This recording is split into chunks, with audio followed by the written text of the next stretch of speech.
part of my role in California when I was there as a pastor was to help relaunch plateaued campuses with the church I was with. And so one of the first things that I would do is come in and have a conversation about brand promise and value proposition with a leadership team.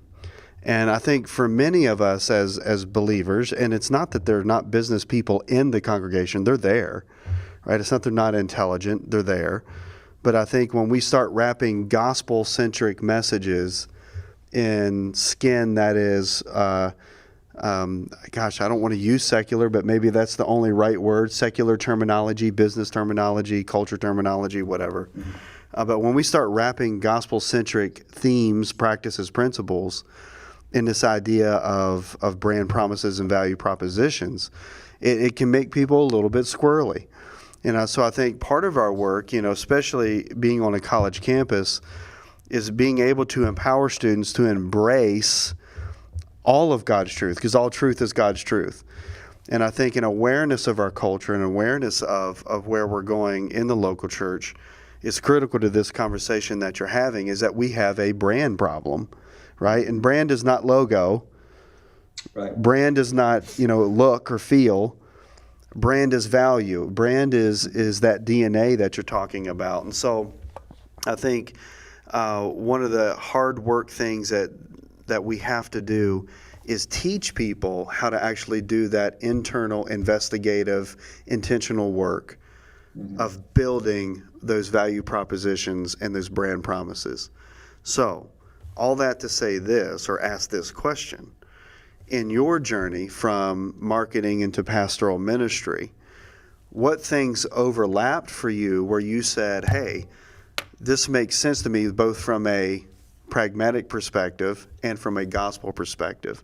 Because I think we build a wall where there doesn't need to be one.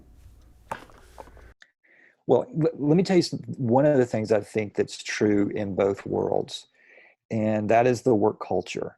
And growing up in church and traveling, I've spoken in a lot of different churches like you guys have. Here's a truth that's not talked about a lot about the church world, but it's a truth that when I mention this, everybody goes, that is correct. It's unfortunately true. And that truth is that the church is a terrible place to work. The work culture in many churches is incredibly dysfunctional. And the reason that's important, both in church and business world, is this, and we'll put it in business language: the customer is eventually treated like the team is treated. So if you have a dysfunctional church work culture, you will have a dysfunctional church, just give it enough time. And so I saw that overlap in both worlds. And one of my first memories growing up in church world is overhearing a conversation with my mom and dad. And they were having coffee one night after Sunday night church. And my dad said, well, Deacon so-and-so doesn't like this, and Deacon so-and-so doesn't like this, and Brother so-and-so's mad about this, and Deacon so-and-so's, talking to me about this. And my first thought was, why do these people hate my dad? That was my first thought of church world. And that little seed stayed there, and it grew, and it grew into, I will never work at a church. And so I think one of the most important things that we can do now, there might be somebody, a parachurch person who's planning a church and working and said, Jeff, I am the staff. Totally understand that. It could just be your core volunteers, whoever's helping you. We've got to have a better staff culture at our churches. And I hear a lot of criticism about not trying to be like a business and organization. I totally understand that. But when I left the corporate world and went to church world, guess what I found?